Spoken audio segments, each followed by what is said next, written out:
Yeah, folks, to finish up here with what I was saying, the reason I'm always harping on caring about each other is because this is the only way we can really prove that we love one another, is to genuinely care about others as much as we care about ourselves, our own families. If we do that, what we will do is, in essence, we will please God and we will find ultimately happiness.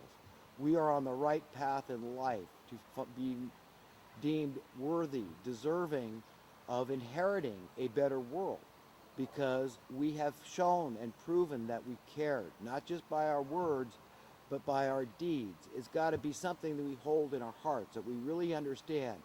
We really want the best, not for some people, but for all people, knowing that is God's will. And the only way I know how to transcend these monsters at the top, this New World Order black hat cabal, okay, because they've got great power and influence over the masses. The only way I know how to thwart these people and how to extricate ourselves from the mess, the muck, and the mire that we're in here is by understanding economics, understanding the simplicity of economic principles, and how the stuff I'm talking about is all a means to an end. Because ultimately, we really do, in order to be free from these people that have this negative, highly negative influence over the masses, is to be free from the power that they possess. And that's the power of the money printing presses. Great power, great black magic. Okay, it's proven over and over and over that what I'm saying is true. That there is a huge segment of the population that is willing to do anything in order to get ahead, to have that financial security, so they to cater to the monetary based unreality that's been inflicted on us, imposed on us, like a disease that we embrace and we say, well, you know what, this is a lesser of evils, at least I've got money, and that guy might be right, but you know what, I need a paycheck, and this is what makes me happy. This is for now, and I can't worry about the future, or conscience, or explaining myself to God Almighty who owns me, the Creator. I can't worry about that stuff because I'm too busy stuck in the real world, paying real bills. So when the Constitution and the conscience start doing those things for me, then maybe I'll consider the relevance of those subjects. But in the meantime, I just need to get my bills paid, and I'm going to do that any which way I can. So the forces that play upon humanity, the masses, are enormous, and enormously powerful forces. And for us to get out of this mess, we fundamentally, first and foremost, we've got to understand how it's happening, why it has happened, why the debasement of our currency, which has driven all the problems, all the social ills we have. Okay, because even though the numbers have gone up, like minimum wage, I mean, people that when I go into a store, often I tell people, well, you know what minimum wage was 50 years ago, and I tell them, and I think they're going to have a heart attack. They gasp because they think it's just so low. They think, oh my God, it was criminal. We've made such great progress. I know immediately what they're thinking, and that's not it at all. And then I go into explaining to them what the buying power was, what the worth of was that dollar 50, okay? And then they start understanding what I'm talking about pretty quickly, because we have an intuitive nature, we have an instinct to understand things like supply and demand. We could say, well, yeah, I understand what happened with the VCR. I see why it went down in cost, why my VCR dollars went way up in worth. I get that. But they don't go beyond that and ask, well, do you wonder why that didn't happen with food? Why that didn't happen with housing? Okay? No, they often just don't. They don't. They just think, well, I guess it's just the way it is. There's got to be some explanation because that's the way it is. When really there's no explanation that makes sense. There's no logical explanation. There's excuses, okay? But there is criminals that are inflicting this upon us intentionally, deliberately, because they don't want the problems to go away. If the problems go away, their job security goes away, their relevance goes away, they're rendered irrelevant. As we become free, we the people gradually become free through sound currency, through prosperity. Through your currency being sound, it increases automatically, naturally in worth over time. This is progress. This is, we say, as a society, a civilized society purportedly, we're working together as a family to achieve a common goal. And that common goal cannot leave anybody out of the loop. If it does, it's an evil goal and it's not sanctified from on high. God cannot put a stamp of approval on it, and therefore we will never find true happiness. We'll always be spinning our wheels until we understand fundamental economic principles. This is the same stuff Jesus taught. You've got to understand that, you've got to learn to detest the same things that God detests and understand the reasons why. They're logical.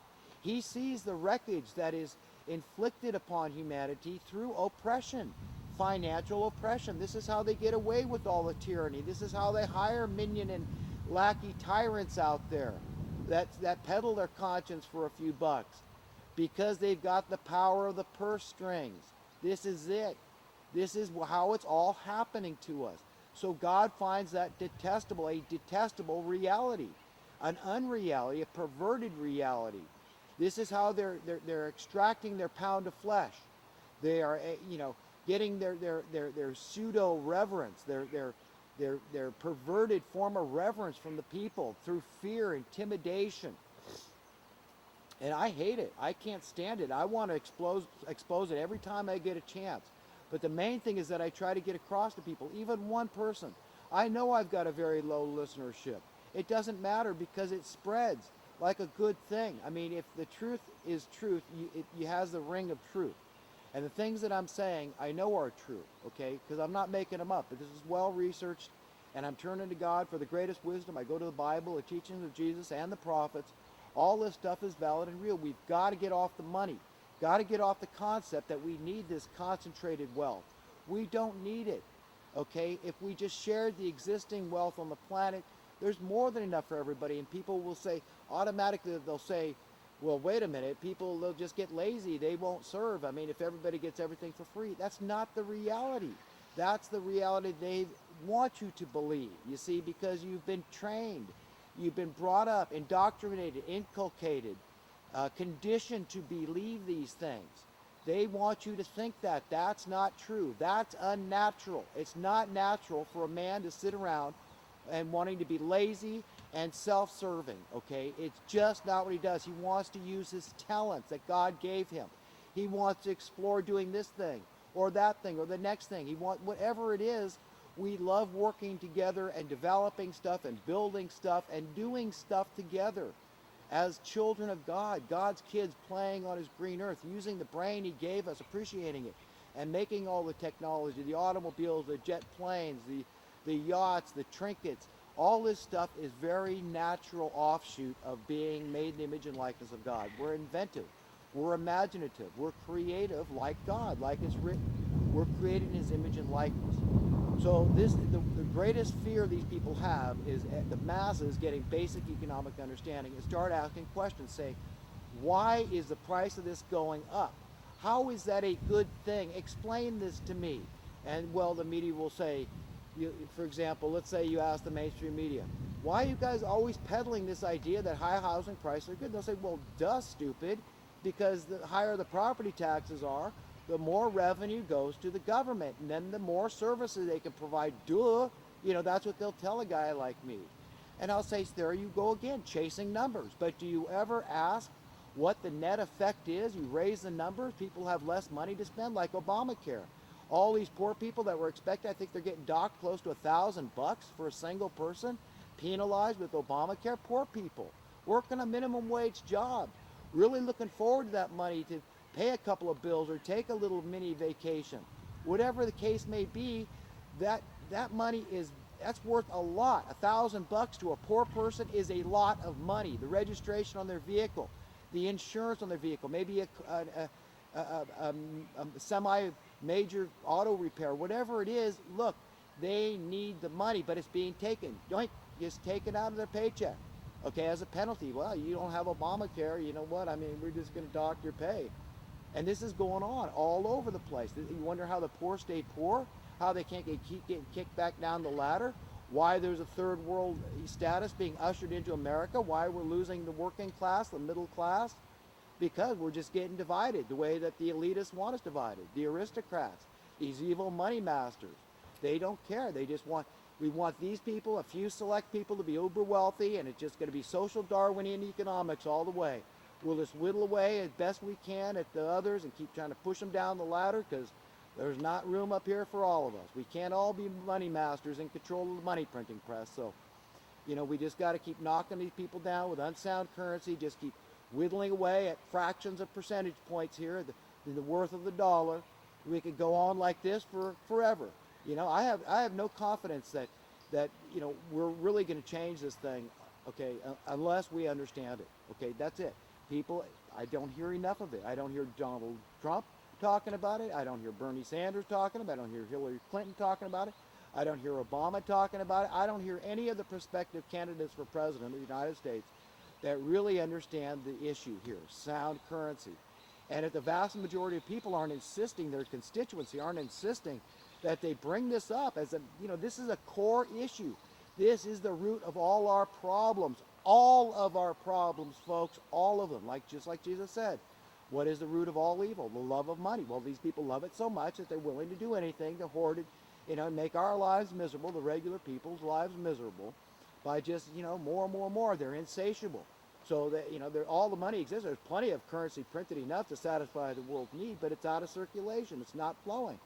So if we had quantitative easing for the regular poor, regular people out there, it'd be great for business. It'd be great for everybody. So many people say, oh, well, you can't just give it away. Who are they? They're going to give it to them when they're already making plenty of money. But they say, well, that's not fair. If they get it, I want it. You know, and all this stupid stuff, inhumanity. I mean, it's like the devil has taken over our hearts and our minds. What is wrong with us? Don't we understand that we've got to ever find true happiness? We've got to please our owner, our maker, the creator. And we're not going to do that by thinking in the ways of the world. That's being worldly.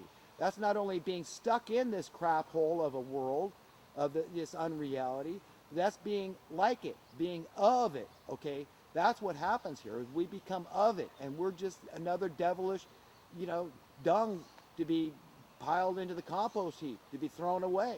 That's what's going to happen here. There's going to be a distinct separation between the wicked and the righteous. The main thing you want to do is make sure you're not on the side of the wicked, the hypocrites, those that's in their hearts. They're living by a double standard. They're saying, look, it's okay to leave a huge swath of the public out of the loop, okay? That we've got to have these poor people. Jesus said the poor you are always going to have. He didn't condone it. He just stated a fact. This is how it is. This is the fight to the finish. This is it. But when good is in control, and that day is coming, then you need to have oil in your lamps and be ready for what that world is going to be like. Did you cultivate it? Did you prepare in your heart what it's going to be like? Have you tried to be perfect? Have you tried to be idealistic? And don't compromise. You know, consider down to the smallest detail exactly what this Shangri-La of a society called heaven is going to be like. What aspects will we cleave to and want to keep there, and which ones will we say, well, I'm sure glad that's gone, because look at all the problems that went away with it. The prostitution, the abortions, the GMOs, the fluoride in the water, the chemtrailing, the vaccinations that are the harmful vaccination. We know debt went away. We know dubious warfare went away. We know the crime went away. All this stuff is gone. And it was just that simple? Yes, it was that simple. That simple. So that's why over and over I'm saying, look, if you want to be ready for the return of Jesus, be ready for that thing to be gone. That thing has to be gone. You have to be able to imagine a reality, a society where we are functioning with sound currency, where there is no need for the currency. And that's what would happen gradually with sound currency. It would go up in worth, you understand. So eventually your dollar isn't worth, you know, like it is now, 2 cents of its original worth. It becomes worth $2, then $5, and $10, $20, $50, $100, $500, $1,000. $1 becomes worth $10,000, $1 million. Do you understand where this thing leads and how it sets the captives free? Okay, all of us free. How can anybody complain? You wouldn't need investments. You don't need interest on your money. All you need is sound currency. And your security, your economic, your financial security increases naturally, automatically. This is according to law of supply and demand capitalism.